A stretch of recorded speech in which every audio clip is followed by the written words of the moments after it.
What if I told you there's a magical but completely misunderstood place where seemingly all the smart money in the world is beginning to flow?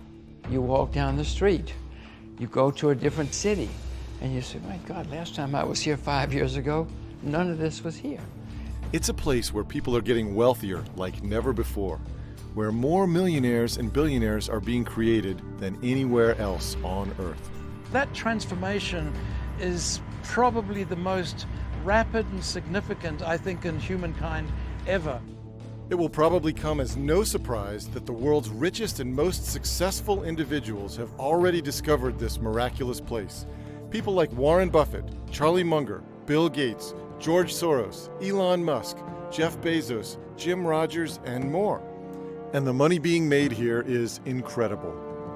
I'll share how one man, for example, even found a clever way to turn $200 into a $1 million payday. In my personal opinion, I think this is a once in a many years opportunity. But here's the irony. In this land of vast new riches, money no longer exists in the traditional sense. There's never a line at the few remaining ATM machines, no one carries a wallet, and fewer still write checks or carry dollar bills, credit cards, or coins.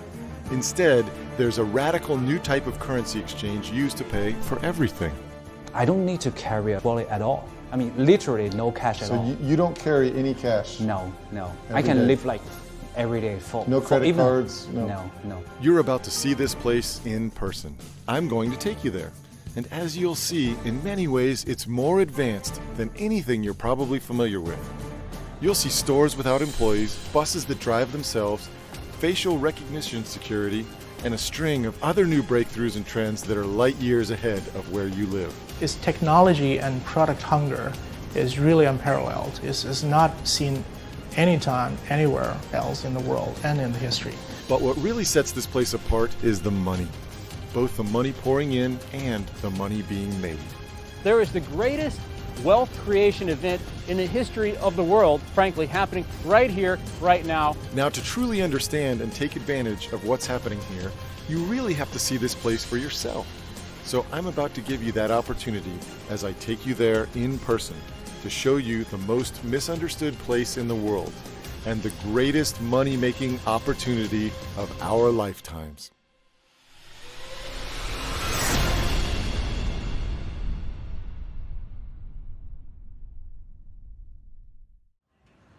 Hi, my name is Steve Sjuggerud.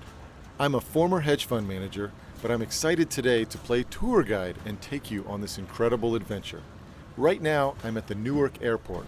I left my island home in Florida early this morning, and now I'm about to hop on a plane and take you to this place where so much money is flowing, so much wealth is being created, and where you really can get a glimpse into the future.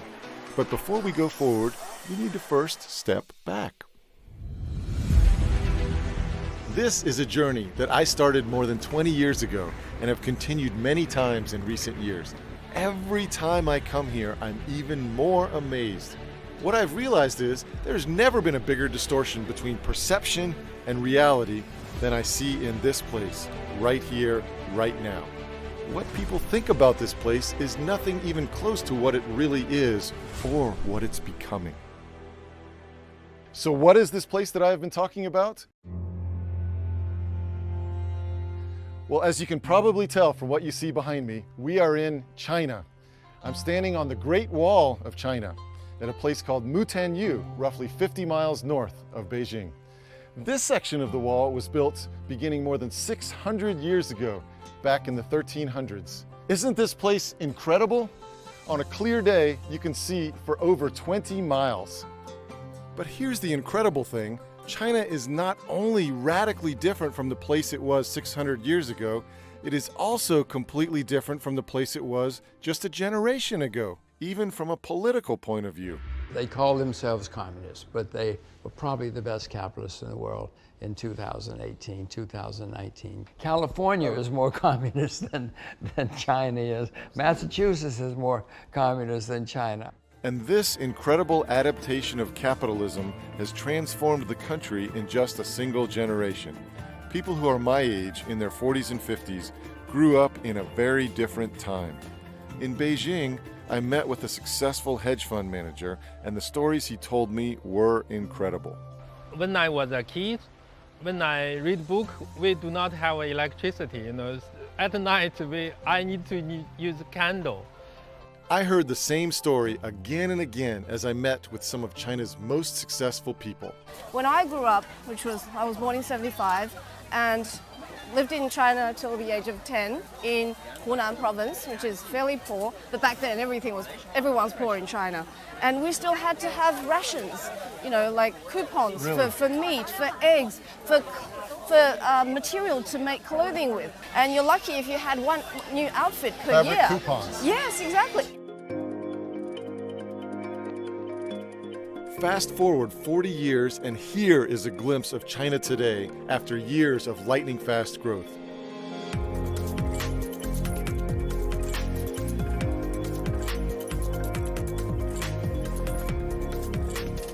Investing legend Jim Rogers has been here all along and watched that explosive growth happen firsthand. I first came here in 1984. I was terrified because I'd been listening to American propaganda that the Chinese were evil, vicious, dangerous, bloodthirsty people. Didn't take me long of traveling around China to find out they're disciplined, educated, ambitious, hardworking. Jim Rogers probably knows China more deeply than any other American today. When he came here in the early 80s, he traveled the entire country by motorcycle. Not once, but twice. He'll never forget what he saw. I mean, it was amazing to me. Everybody was up early, working, and they didn't stop. They worked all day and all night. They were saving, they were recycling everything. They weren't doing it to save the environment. Right. They were doing it to make money in those days. And I could just see it was everywhere. I could see the sense of education. I could see the ambition. I could see the sense that our children should have a better life. I mean, it was just everywhere.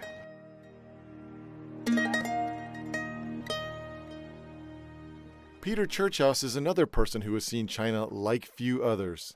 He's a successful businessman who arrived in Hong Kong in 1980 and soon went on to run Morgan Stanley's Asia division.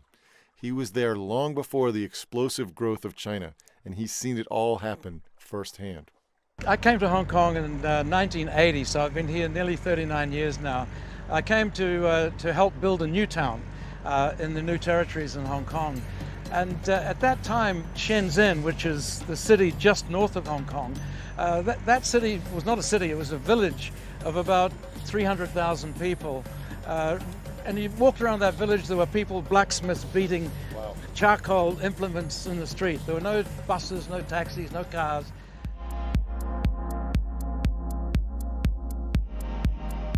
Now, it's a city of 11 million people. It's the center of the biggest manufacturing conglomeration in the planet. That area now has a GDP roughly the size of Russia, slightly smaller than Spain. And that was nothing. It had nothing 38 years ago. So that's the kind of development. Potentially the highest tech company in the world. Oh, yes. I mean, so many of the China and the European and American tech companies have their operations based in that area. 66 million people in that area right now. It has the biggest manufacturing center in the world. It has 400 million air passengers flying through that place. So why do so few Americans know the truth about what's happening in China today? Most Americans really know what they know about China through the lens of the media. China is really going in extremely dangerous directions. This is a country that is ripping off the United States. The biggest threat, obviously, is China. So you end up having sort of a warped view on China that tends to have more negative stories, and that's structural. It's not malicious. And so I think a lot of Americans can be excused for having certain preconceptions about what China is like. What I tell Americans about the negative press, I think the media does a disservice. There's a lot of misperceptions around China. But what's really happening in China is this is their moment. They are now a global power. They're the second largest economy in the world, will be the largest. The first time I came to China, it was in the early 1990s, and I was in Shanghai, and I went to the old Shanghai Stock Exchange, which I went in and they said, no pictures, no pictures. At first I thought it was for security reasons. They didn't want any pictures in the stock market. But instead I realized they didn't want people to see how dingy the Shanghai Stock Exchange was. And a couple blocks away on the Bund, I went to a meeting with a company called Shanghai Lujiazhui Finance and Trade Zone Development Company. They said, this is what Pudong is going to look like in a very short period of time. There was nothing there. So how you could go from essentially nothing in Pudong to Manhattan in 10 years, I said, there's no way, this is impossible, this would never happen. And I've never been more wrong about anything in the investment world in my life. The changes that I saw from the early 90s over the next 10 years were extraordinary, and the pace of change has never stopped. One of the reasons why things happen so much faster here than what we're used to at home is because China is still in the midst of what some economists describe as their economic takeoff phase. This is the process in which the majority of the working population moves from agricultural jobs to tech and industry, and moves from the countryside to the cities. Brendan Ahern is a 20-year Wall Street veteran who left the largest global asset manager to help start a business that makes it easier for Americans to invest in China. Brendan meets regularly with government regulators, banks, insurance companies, and businesses. I don't know anyone who has a deeper understanding of China's financial system than Brendan. I met with him in Beijing. China has urbanized in a very, very big way. In 1980, only 20% of the population lived in cities. Today, it's over 50%, and it'll get up to 75%. And that's raised hundreds of millions of people out of poverty as they move into these cities, get access to proper housing, electricity, sanitation, air conditioning, but also services like education and healthcare. So you've gone from 24% living in cities to 56, 58% living in cities. That's going to go to 75% in the next 10 years. So we're going to see another 130, 150 million people move to the cities in China over the next 10 or 12 years. They need to be housed. Who's going to do it? They're going to want to own their own housing. So that's a big growth sector. And get this, the big movement towards cities and manufacturing that has taken place over 22 years in China took roughly 120 years in Britain and 80 years in America. Here, it's basically all happened in just one generation. I know it's probably no surprise to you to learn that China has advanced rapidly over the past few decades, and millions of people have moved out of poverty into the middle class and even into millionaire status. But here's the thing. What Americans don't realize is this. China is no longer simply a nation that produces cheap t-shirts and knockoffs. Wang Hao is the head of Sigma China. Sigma is the world's largest independent camera lens manufacturer, headquartered in Japan. In the past, made in China, this label means low value added services, low quality products. And some people just think China is a assembly factory, because we didn't have any key technologies. So the only weapon we could use is the large population and the low labor cost. But now things are quite different now. So we are moving forward with the backup of government, I will say, sometimes, moving forward to the upstream of the value chain. My view about China was 15 years out of date. You know, I expected to come to China and see bicycles, to see people just crowded in the subways. And I saw that. I mean, there are many, many different Chinas, but I also saw a lot of wealth. I saw a lot of passion, a lot of energy, and just a much more modern society than I ever expected. And China eventually became my life. James Early is another American who was quick to recognize the opportunity in China today.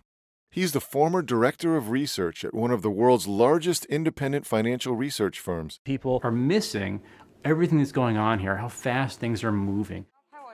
In many ways, the country has become more sophisticated and advanced than anything we're used to in America, which is why China is creating more millionaires than anywhere else on Earth, and why so much money is flooding in. Let me show you one example of what I mean. One of the first things you notice when you move about in China is that almost no one, including street vendors and even homeless beggars, use cash anymore. Regular money, as most of us know it, has simply disappeared. I almost forgot how fast growing of the mobile internet and online payment. Roughly like 2 or 3 years ago, I have to, carry a big wallet with a lot of changes. So you have to pay like cash or credit cards whenever you go. You have to withdraw cash, when you have no cash available, you have to find the ATM machines.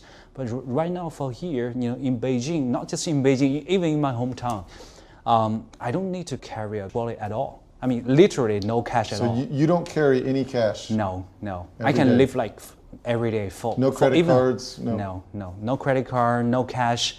Even for a full year, it's I don't need any cash at all. The only thing concerns me is the battery of my mobile phone. That's great. Yes. Yeah. So if your battery dies, you don't have any money. Yeah. Oh yes, that's right. Bob Van Dyke is the CEO of Naspers, one of the biggest technology investors in the world. Today, Naspers owns a huge share of one of China's biggest tech firms, and they've helped build tech companies in more than 120 countries.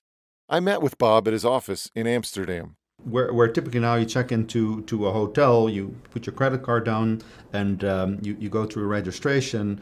Like in China, you show up with your phone, they scan a QR code or code that's on your phone, and they'll have your complete reservation there. They'll have your credit card details and your check-in procedures done. And interestingly, it goes as far, like if you travel in parts of China now, in Beijing, for example, you want to pay with a credit card, they don't accept your credit card. They insist on being paid by mobile phone. The other day I was in Beijing and I was trying to buy an ice cream. She was a 19-year-old, young woman, and she couldn't sell me an ice cream because I had money. I had renminbi. Yeah. She couldn't take money. You have to do it on your phone. Yeah. Everything is on. I wish I were buying a Mercedes because she gave me the ice cream in the end. Oh, really? She felt so sorry for this poor foreigner who couldn't, all he had was money. No, the many things in China are ahead of the U.S. Again, I don't like saying it, Steve. I'm an American. My kids are Americans. My wife is American. But I have to face reality. And the Tencent, Alibaba, you know the names as well as I do. These are not little guys in the backyard somewhere. Right. These are major, gigantic powerhouses built on technology. Lei Cheng is business TV anchor for CGTN in China and a former China correspondent for CNBC. No, I don't see any money changing hands here. I just see these signs. Exactly, it's so convenient. So literally, is there any money changing hands at all? Very little, I think. You'd have to be living under a rock to not have WeChat, to not have Alipay, because the blue is for Alipay and the green is for WeChat, and there's a constant battle to see who has more market share in the online or offline space. Online, because of Taobao, Alipay definitely, but offline because everyone uses WeChat as social messaging and just about everything else. WeChat Pay has an advantage. WeChat, Alipay, Taobao. What are these names that Lei is talking about? WeChat is the most powerful social media platform in China with over 1 billion users. It's like Facebook, but on steroids. You can use it not only for communicating with friends and family, but for business dealings, for setting up doctor's appointments or dinner reservations, for paying bills, even for paying your taxes. Taobao is the largest e-commerce website in the world, bigger than Amazon. And Alipay is another mobile payment app which, with WeChat Pay, are the 2 most popular apps in China for paying for everything with your mobile phone. It's amazing. Every time I come to China, I see fewer coins and bills. So I asked Lei Cheng about the virtual disappearance of all types of physical money.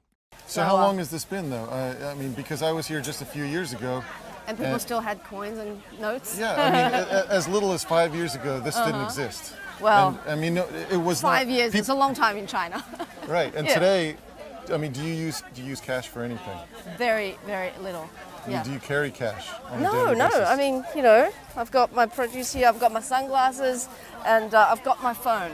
And this is why even pickpockets are becoming unemployed in China because they can't steal phones because everyone's holding them.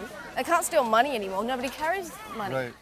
And that is what is leading this new cashless society. You can see it in action everywhere, and many times it's paired with other really interesting new technologies.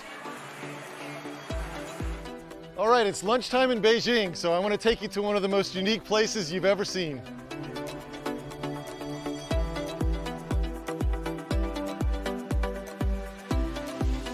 So here's what's unique about this place. There are no servers at the tables.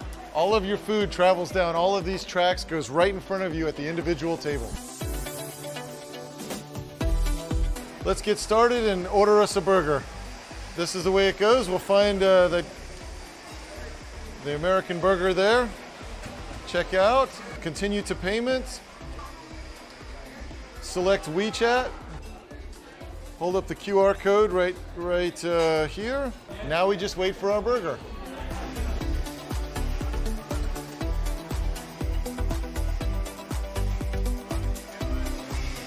And there's my burger.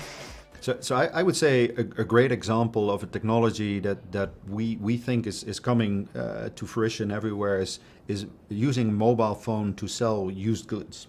I think in America, Craigslist is something that everybody knows, and I think has worked well in the past. But it's something that requires a bit of work to sell your item. Now we've come with a business like LetGo, which we're a big investor in, to the point where you basically just need to point your mobile phone camera at stuff you don't want to own anymore, and just by pushing a single button, the phone will take a picture, it will recognize what it is you want to sell, it will suggest a price for what you want to sell, and it will immediately post it on the web, which gives people a huge audience with absolutely zero effort to sell their used goods.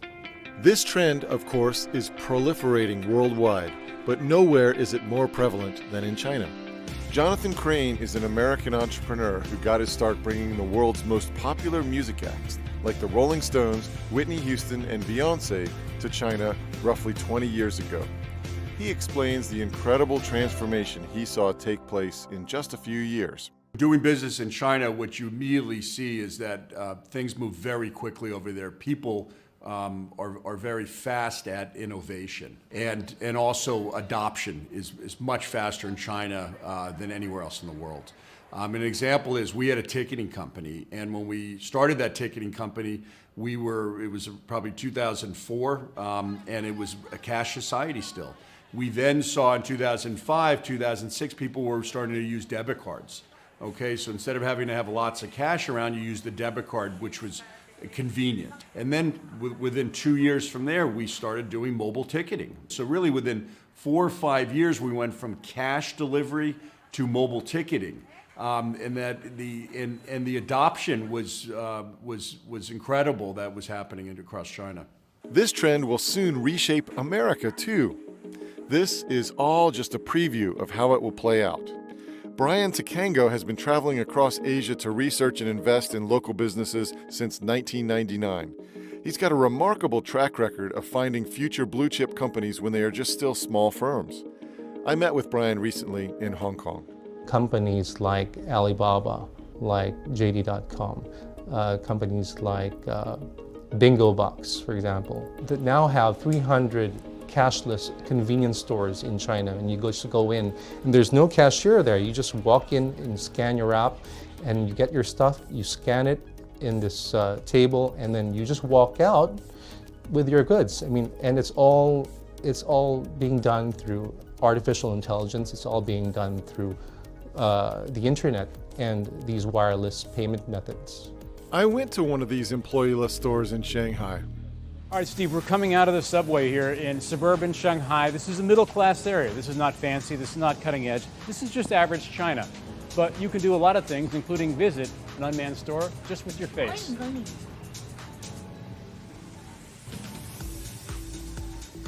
So inside, it's got really the same stuff you'd find in a 7-Eleven. We're the only people in here. You don't need any person to run this store. And yet it's also safer, Steve, than you'd expect, because everything in this store is connected to my face, which is connected to my WeChat account, which is connected to my Chinese bank account. So whatever damage I do here, all comes back to me at the end of the day. Here you go, sir. I'm just gonna push this button and we scoot right in. All we do, we set this guy down. I'm gonna show my face. I'm not proud of that picture, but it'll work. I'm gonna scan this QR code with my WeChat app. And simple as that. No employees. No employees. Took just a few, probably faster checkout than if we had employees. Here's your Coke, by the way. Okay, thank you. So that's the future, right here in China.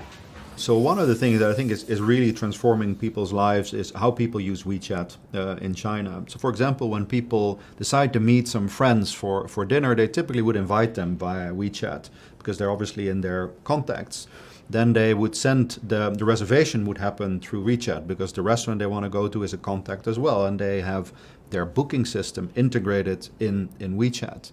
So then they show up at the restaurant at the same time. The ordering, actually the menu of the restaurant will be embedded in WeChat, and they online order. So there will be no waiter taking orders, but everybody orders on their mobile phone. In the end, the check also gets sent to the mobile phone, and people actually can choose to pay with their integrated TenPay option. So the waiter only brings the food, and everything else automatically gets done through the WeChat app. These technologies have even changed the way people buy cars.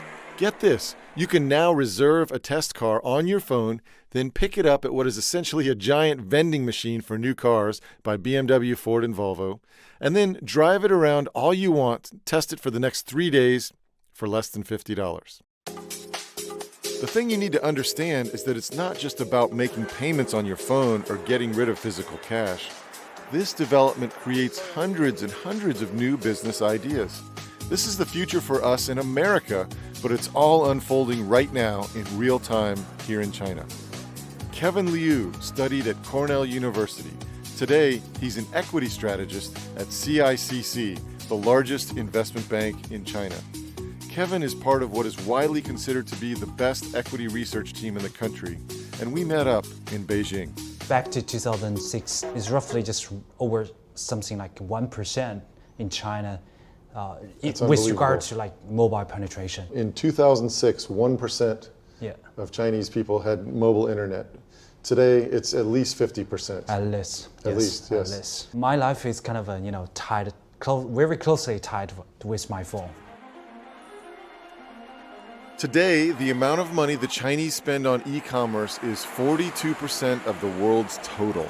That means the value of China's e-commerce transactions is now larger than the value of the e-commerce transactions from France, Germany, the UK, and the US combined. This is why the money is flowing to China, and why more millionaires are being created here than anywhere else in the world. Everyone, everywhere, uses their mobile phone to pay for everything. Food, train tickets, plane tickets, tolls, clothing, fast food, everything with their mobile phone. In fact, on our most recent trip, we tried to spend a few $100s buying souvenirs in a Shanghai bookstore, but they no longer accepted credit cards. What we often look at is what is the size of the potential user group we have. And for example, the number of internet users in China is rapidly approaching 1 billion. And those are numbers that even for a huge market like the US, they dwarf the very impressive numbers of the US. And I think that in time, as these populations become connected, wealthier, presents a fantastic investment opportunity. Things have changed so fast in China over the last 30 years from nothing, from a very backwards country. Now people are living lives that a lot of people, even in the US, couldn't even imagine. Okay, so from a cashless society to unmanned stores and waiterless restaurants to mobile commerce beyond our imagination, clearly this is not how most Americans perceive China. And these are not stories you typically see reported in the mainstream press. However, this is the reality in China today. But hold on, you might be saying to yourself, I thought this was a communist country. This doesn't sound like communism to me. Well, as Jim Rogers said earlier, California and Massachusetts are probably more communist than China. And the truth is, while the Chinese call themselves communists, they are actually among the best capitalists on earth. And this is part of what's caused such a radical distortion between perception and reality in China today. China isn't a communist country anymore. It's not a Marxist communist regime like it was under Mao Zedong. It has advanced much more into what you might call a form of autocratic capitalism. It's still a dictatorship, it's still an autocracy, it's not a true democracy by any means, but think about it, most of the economy is now run by private sector interests, by private companies who are doing their own thing, investing, doing what they want to do. Families can pretty much live where they choose these days. They can get educated the way they want. They can own their own home. They can invest in stock markets, invest in all sorts of products. Still a lot of restrictions, nowhere near as free as it is in the West perhaps, but it's certainly not a communist country in the way that Marxism says that all resources must be owned by the state. That is not the case in China anymore. I mean, this is a country where since 1978, 1980, when Deng Xiaoping started the open door policy, a country where GDP growth has skyrocketed, where life expectancy has skyrocketed, where quality of life skyrocketed. Everything has gone up, up, up. This is an economic miracle. You know, those are measurable facts in a communist country brought about by capitalism. It's almost ridiculous to call China a communism country because the government is the biggest capitalist in the world. I never look at China as a communist nation. I don't even ever use the word. China is very capitalistic. Okay, there's a middle class forming there. You have hope. I go back to the word hope. That you can be low income and become a billionaire. The truth is, the government in China works very differently than most Americans think. In short, they are doing everything they can to foster innovation, entrepreneurship, and personal wealth. Here's a great example of how the Chinese government has worked with private businesses to develop something that is light years ahead of what we have in America. We're getting on the high-speed train from Beijing to Shanghai.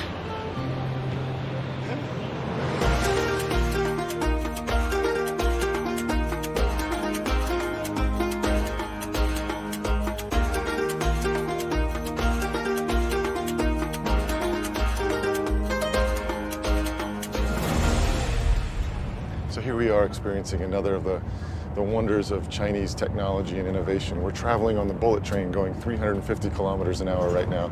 That's 250 miles an hour. And one of the common things I hear from Americans is, China makes inferior goods, the technology's inferior.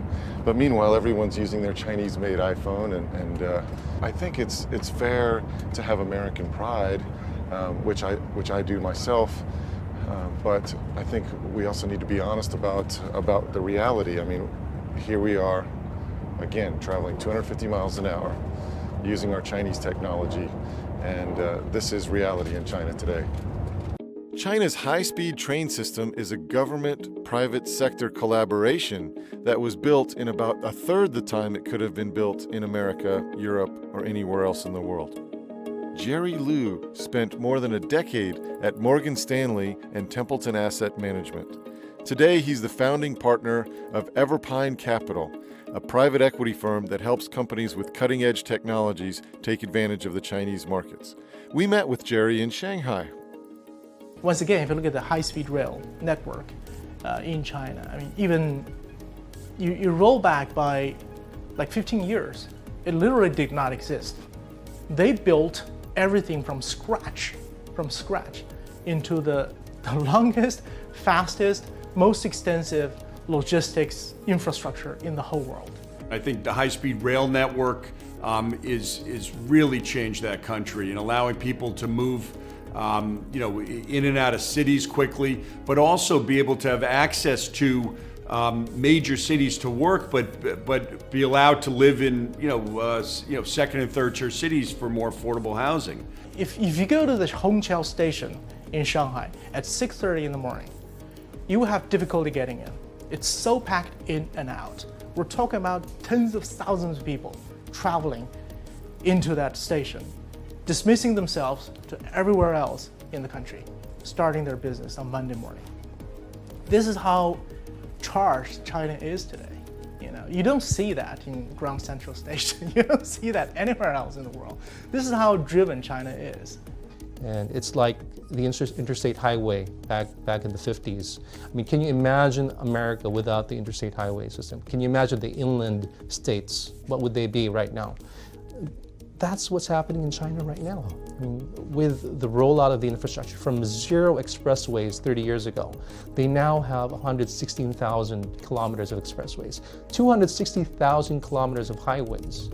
From 99 airports, they now have almost 300 airports, and they're building dozens more. You know, when you come to China and see, you fly into these brand new airports, you ride these bullet trains going 250 miles an hour. You pay for things just using your phone. You don't carry cash or even credit cards. You really do understand what's happening here is different, and it's potentially only in its infancy and is only going to get even bigger. What I think you have to understand is that the leaders here are not trying to establish a communist system where everyone is equal. This is not at all like Russia or North Korea. Instead, they are trying to design the most effective capitalist and entrepreneurial system in the world, and they've proven pretty darn good at it so far. There's no better example of the radical transformation that has taken place here with the government's help than the amazing place I showed you earlier, the city of Shenzhen. As we told you, in 1979, only 300,000 people lived here, but Shenzhen became China's first special economic zone. It's gone from a backwater village to the most important tech manufacturing center on the planet, with a population that's about the same size as America's 2 biggest cities, LA and New York, put together. It's home to 1,500 research and scientific institutions. It's not just making t-shirts and training shoes. It's some of the highest tech companies in the world. Shenzhen is one of the big reasons why, in mid-2018, for the first time ever, Chinese companies attracted more venture capital than American companies. And although the mainstream press almost never tells this story, the money is clearly flowing to China. When you take a quick look at what's happening in Shenzhen, it's easy to see why. Today, just this one Chinese city, which most Americans have never even heard of and basically didn't even exist 40 years ago, is home to the world's 3rd biggest internet company. It's bigger than Facebook or Netflix. The world's biggest maker of drones, DJI. The world's biggest maker of plug-in electric cars. No, it's not Tesla, it's BYD. And the world's biggest telecom equipment company. It's Huawei, which is 3 times bigger than Sweden's Ericsson. Many, including the Wall Street Journal, have referred to Shenzhen as Silicon Valley of the East. But in many ways, it's actually much more advanced and more sophisticated. Shenzhen has the world's largest metro line and the world's first all-electric bus fleet. Incredibly, its 16,000 buses are all electric and make no noise or pollution. This single city has built more skyscrapers in a single year than the entire United States during that same time. And this is a critical point. Today in Shenzhen, it's not a place where businesses simply copy ideas and products. It's a new reality where China is quickly becoming one of the most innovative economies on the planet. Kaiser Kuo knows both America and China intimately. He's a former director at Baidu, China's largest internet search engine. He's also a former member of the Tang Dynasty, China's first heavy metal rock band which formed 30 years ago. Today, Kaiser lives in America, where he helps run a China-focused media firm. I met up with Kaiser in Beijing. There was a joke even among people who worked in the industry. We said, C2C, which of course in English means, consumer to consumer. C2C means copy to China. There certainly were a lot of companies that were simple clones of American counterparts. What's really interesting, though, is how quickly that whole narrative shifted. Shenzhen, the city that had blacksmiths beating charcoal implements in the streets less than 40 years ago, is now the electronics and hardware capital of the world. It's the most sophisticated and advanced place on Earth when it comes to building new electronics and hardware. While Silicon Valley has chosen to focus on software, Shenzhen has a major advantage in all of the world's actual equipment. That's why Apple has set up its latest R&D center here. IBM is here. So is Oracle, Cisco, Nvidia, Emerson Electronics, Amazon, Samsung, Microsoft, Intel, Qualcomm, Tesla, DuPont, Whirlpool, Mattel, Philips Lighting, Radio Shack, Texas Instruments, 3M, Broadcom, Black & Decker, Toshiba, GoPro, and dozens more of the world's top technology firms. They've chosen to open up shop in Shenzhen. Airbus, the world's largest plane maker, just chose Shenzhen for an innovation center. General Motors makes more in China than it makes in America. Apple makes more in China than it makes in America. There are many major American companies. They know. Right. General Motors knows that China is a gigantic market for high quality products. The reason these companies are here is because they have access to the world's most advanced supply chain for manufacturing and distribution. You can get everything from raw materials to computer components right here in Shenzhen. It has become really the epicenter for all global high-tech manufacturing. It is where the supply chain sits. I'm not in Palo Alto calling across time zones, using online translation, trying to talk through these things that, where the back and forth is taking weeks. Right. It's an immediacy that is a tremendous advantage. And when the United States stopped manufacturing things, I think it surrendered a lot of its advantage in that way. Edith Young is a general partner of a venture capital firm called 500 Startups. When asked how to explain Shenzhen to Americans, she says, I would tell them it's a Silicon Valley for hardware. She says Americans have no idea what's going on in China. There are so many areas where China already exceeds the U.S. Right now and for the foreseeable future, many of the world's biggest and most important breakthroughs are going to be coming out of this city that most Americans have still never heard of. One of the most successful of Shenzhen's recent startups is a company called DJI, which makes affordable commercial drones. The company has a 1,500-person research and development team. Today, they have 70% of the global drone market. They'll be going public soon, but Americans have never heard of them. All they know is GoPro. But DJI's drones are far superior to GoPros in almost every way. The tech site Gizmodo, for example, recently compared the two and concluded it's practically a landslide in DJI's favor. When you look at the amazing list of new technology companies in Shenzhen, it's simply astonishing. There's a company called Beijing Genomics Institute, for example. The scientific journal Nature called it a DNA superpower after the company bought so many genomic sequencing machines that it quickly owned more than half of the world's total. China used to be known for being the best supplier of cheap pharmaceutical ingredients and knockoff pills. But today, China has the second largest number of clinical trials involving biologic treatments after the United States.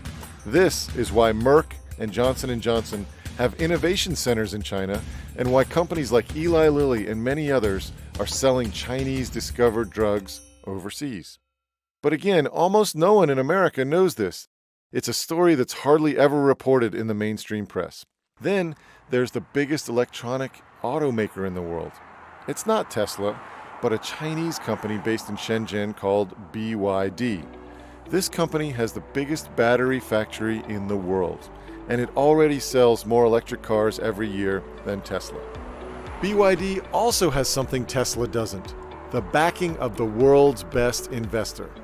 Charlie Munger and Warren Buffett of Berkshire Hathaway own nearly 10% of BYD. Charlie Munger is one of the world's leading proponents of investing in China. He said in a recent interview, American investors are missing out on China. It just looks too hard sitting in Omaha, but it's where they should be looking. And keep in mind, all these companies and all these innovations are all located in just one city. This is why The Atlantic magazine recently wrote, it's now becoming clear that in many respects, China has distinct advantages over Silicon Valley as it hopes to become the next nexus for innovation. I think the current perception in America of China right now is one of very archaic perception that China is this massive sweatshop that's just constantly throwing cheap goods into America. But the reality is China is one of the most dynamic economies in the world. Okay, but what about all these impressive numbers? One of the objections to China I hear constantly is that China's economic numbers are manipulated. So I put the question to one of the most knowledgeable people on the subject. I don't trust any government numbers. America, Germany, anybody. We've all been caught lying about our numbers, and I'm sure that the Chinese numbers, or some of them, are made up too. But it doesn't matter because I've been coming here for 34 years. You walk down the street, you go to a different city, and you say, my God, last time I was here 5 years ago, none of this was here. And it all happens, and it happens very quickly in China, partly because it's a one-party state, and partly they get it done. In America, it takes you years just to build a new church, or a new hospital, or a new school even. Jim, as you heard earlier, is the only man in the world who's crossed China on land 3 different times, twice by motorcycle and once by car. And he also has what is probably the best investing track record of all time for the work that he did during the 70s. His quantum fund delivered a 4,200% return to his investors during a time when stocks did nothing. That does not mean there won't be problems in China. America became the greatest country of the 20th century. Along the way, we had 15 depressions with a D. We had a horrible civil war. We had massacres in the streets. We had very little rule of law.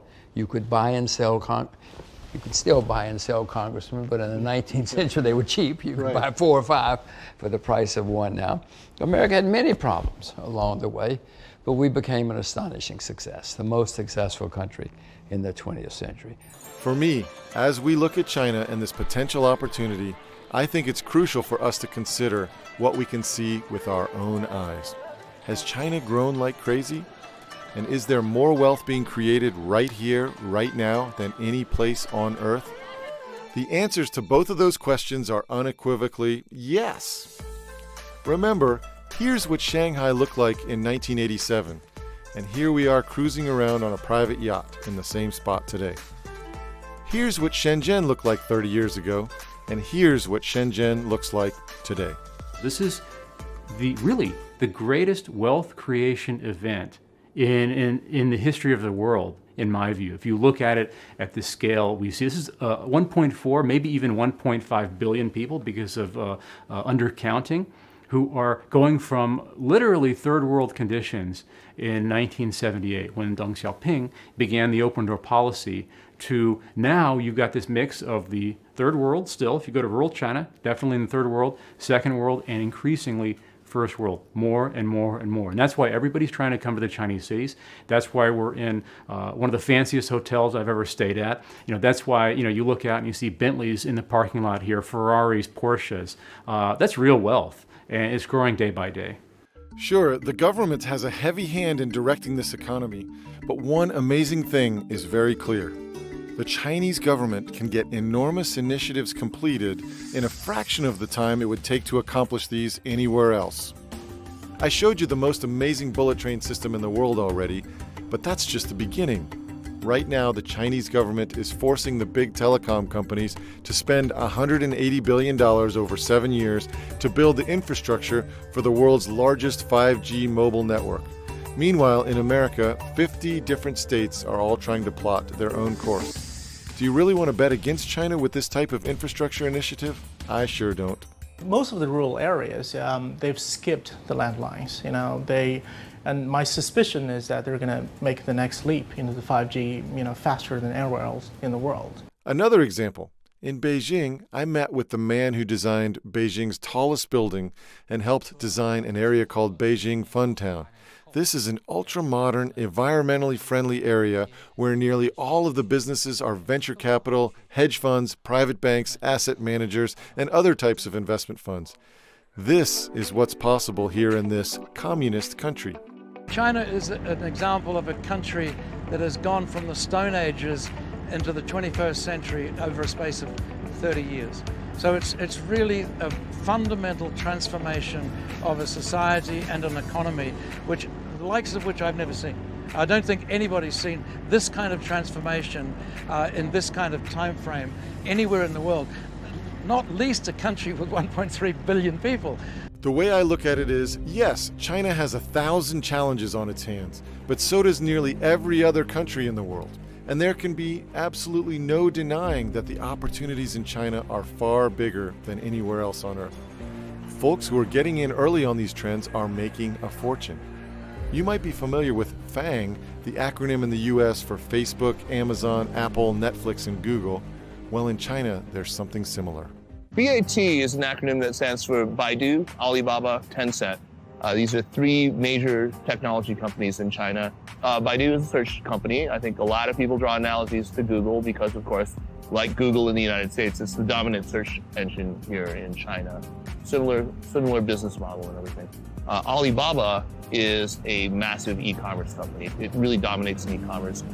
Tencent is a company that doesn't have a close analogy in the United States. It actually derives most of its revenue from gaming and things like that, but its most famous product is a sort of all-in-one communications platform, kind of a Swiss Army knife of an app called WeChat.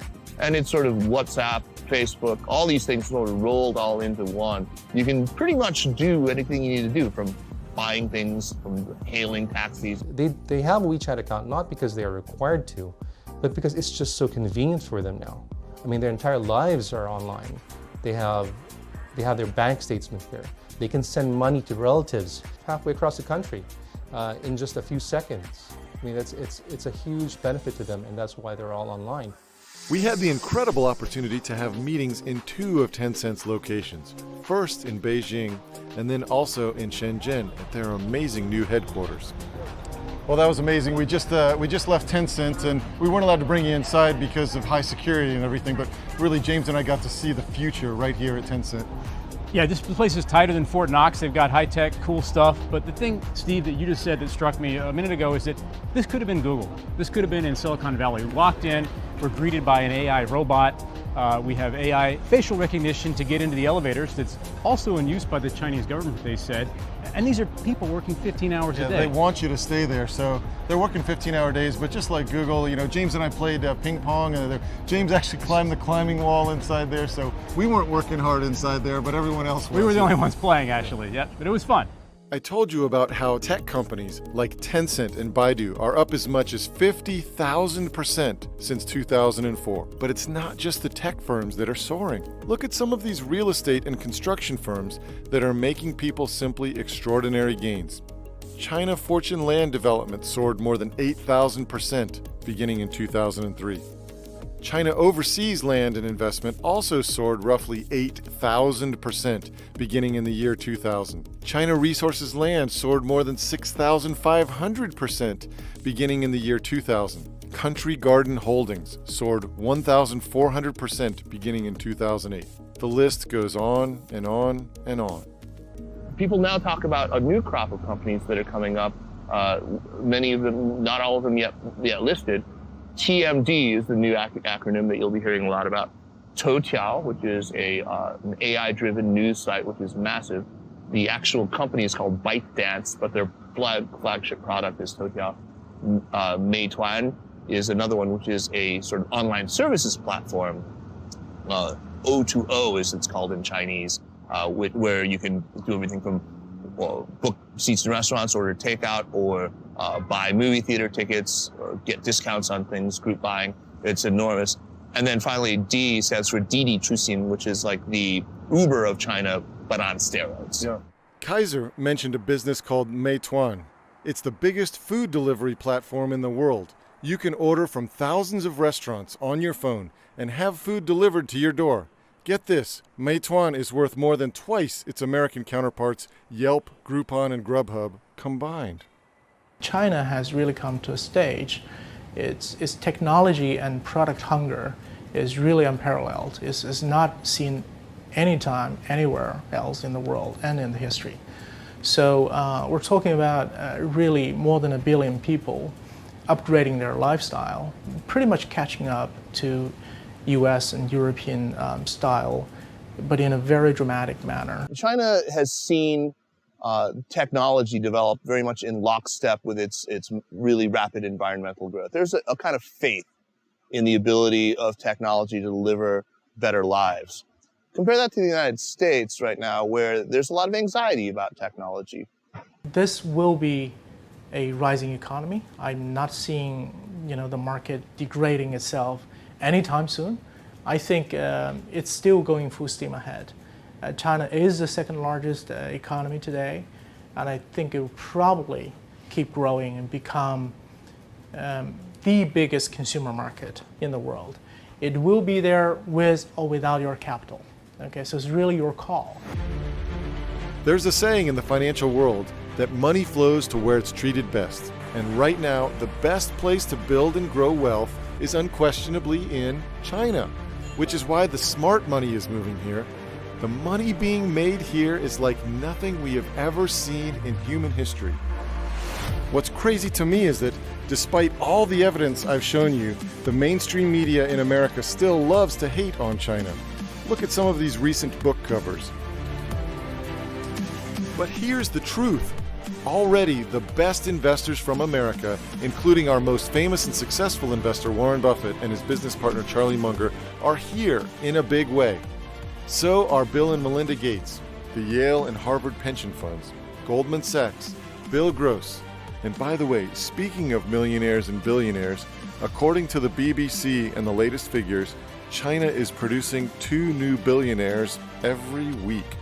That's twice as many as were created in America over the same period of time. And get this, the country recently created 1 million new millionaires in a single year. That's more millionaires in a single year than the total that exists in the wealthy nation of Switzerland. But it's not just individuals making huge money.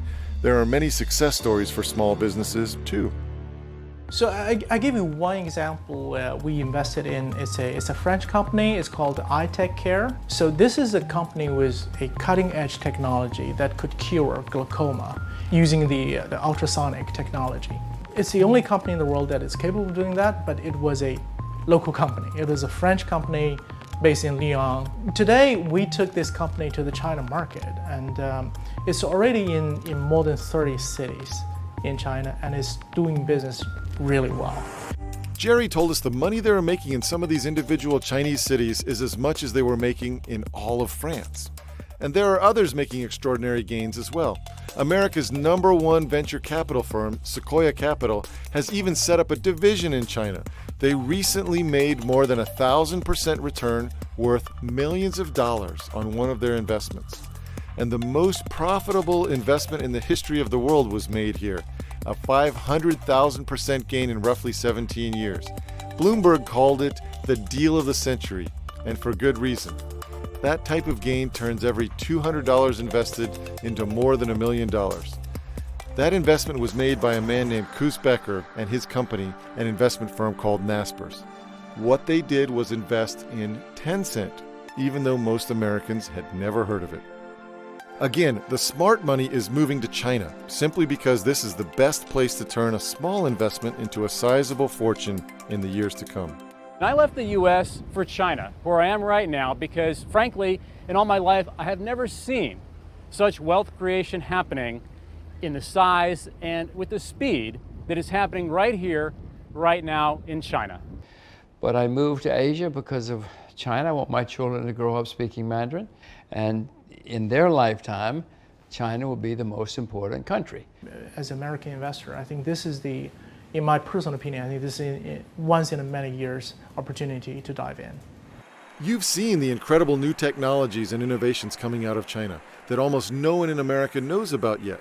I've told you about the huge economic tailwind of this market, how another 300 million people migrating to cities and moving into the middle class will create the biggest consumer market in history.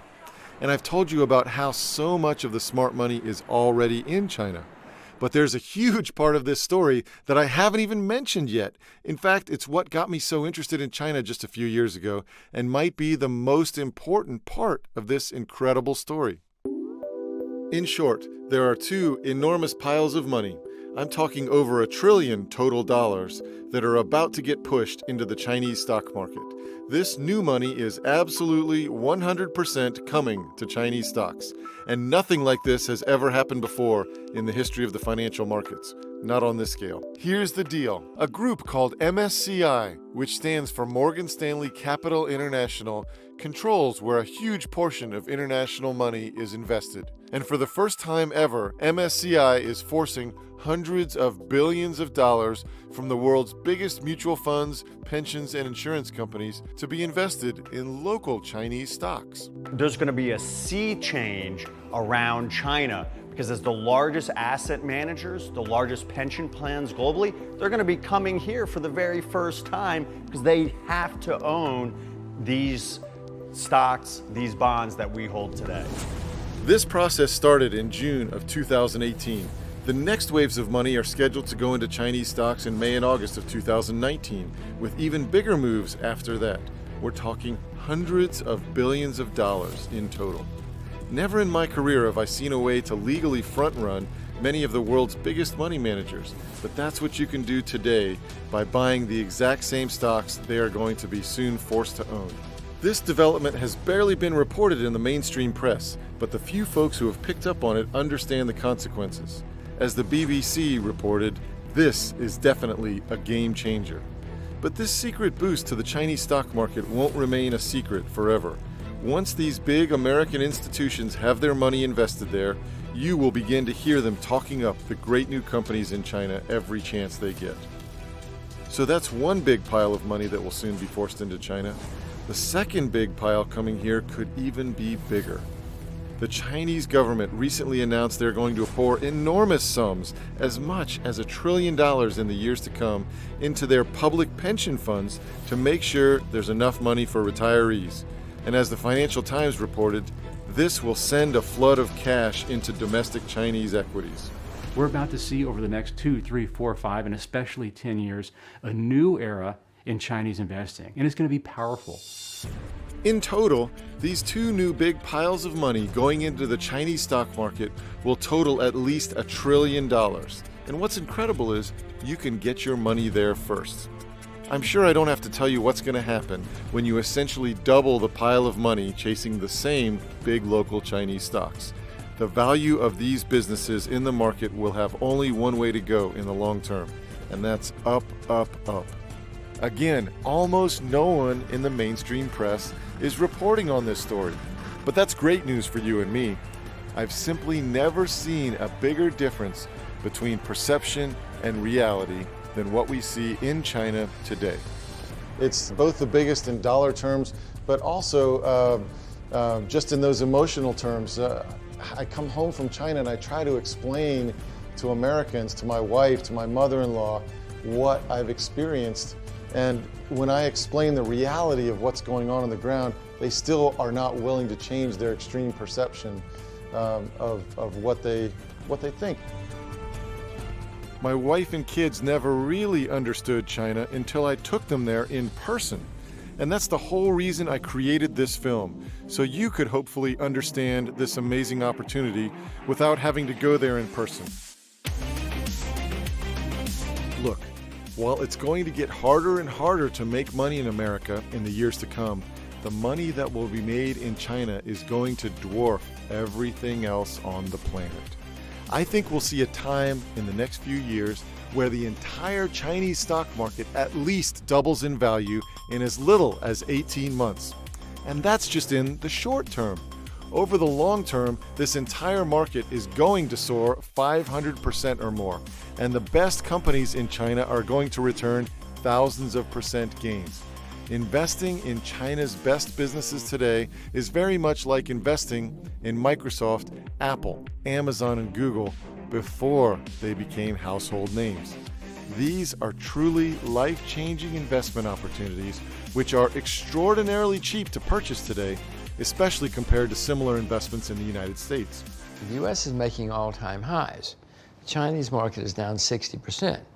Now, I don't know if they taught you at school, but you're supposed to buy low and sell high. Right. So for me, something that's down 60% might be more attractive than something making all-time highs.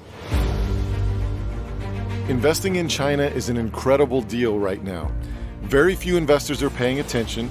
Plus, the growth potential in China is radically bigger, and China has some of the most innovative companies in the world.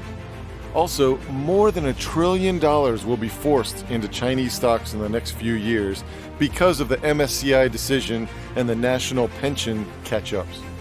Any one of these factors would be reason enough to invest a significant sum in China in the years to come. But when you add all these factors together, it's a perfect storm for making new money. I am extremely bullish on where China is going to be going. I think there are a lot of things, a lot of very strong tailwinds that we still see. Warren Buffett is the most famous and one of the most successful investors in America over the past 60 years. One of my favorite Buffett quotes is from his 1996 shareholder letter because it summarizes the opportunity before us in China today perfectly. Buffett says, "Your goal as an investor should simply be to purchase at a rational price a part interest in an easily understandable business whose earnings are virtually certain to be materially higher 5, 10, and 20 years from now. Over time, you will find only a few companies that meet these standards. So when you see one that qualifies, you should buy a meaningful amount of stock." I never thought we'd see a moment like this in my entire career. We have a moment where China is the world's second largest economy, and it's battling with Japan to be the world's second largest stock market. But meanwhile, nobody is invested in Chinese stocks. And when I say nobody, I mean American institutional investors, global investors, even the local Chinese are not really invested in Chinese stocks. I think China has huge investment potential. As I tell my customers all the time, there are always plenty of reasons not to invest somewhere. Yes, there are many reasons not to invest in China today, but think about this. There were many reasons not to invest in U.S. stocks back in 2009. In fact, back then, the reasons were way more compelling than they are to not invest in China today. But the U.S. market tripled back then, while most people simply sat on the sidelines. The same thing is going to happen over the next few years with China. There are plenty of reasons not to invest, but the big picture is clear.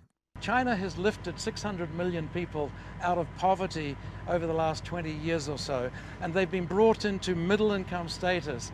And in the next 20 years, China will become a high income status country. So that transformation is probably the most rapid and significant, I think, in humankind ever. You've seen other little countries, they get an oil rush, you know, the Middle East, you get oil comes through and oil prices jump up and suddenly they're very wealthy, but it's 10, 20 million people. This is over 1 billion people, and it's not stopping here. There's still a long way to go. You know how people today are kicking themselves for missing out on Amazon, Google, Facebook, and more? Well, in 5 years or so, most of those same people are going to look back and say, "Man, how could I have not seen this huge opportunity in China, in the fastest growing economy in the world, with many of the best and fastest growing businesses on the planet?" At this point, Steve, I've essentially gone all in on China in my career. I've invested not just my money, but my entire career in this country. I think you'd be crazy not to participate in it, even in a small way. You don't need to jump in boots and all, but I think this is a growth story that's going to run for at least another 10 or 20 years. Imagine if you had not invested in the US in the last 30 years. What would you have missed out on? That's exactly what you will miss out if you don't invest in China today. I hope you enjoyed this journey through China and a look at the incredible opportunities that it presents us today. You know, I'm sure that some people are going to be very angry at me for making this film and encouraging people to learn more about China and to ultimately take an investment stake there too. In fact, I'm sure some people will call me un-American, but I hope that you're open-minded enough to see what's really going on. The truth is, China and America are the future together. It's not going to be, and it doesn't have to just be, just one or the other.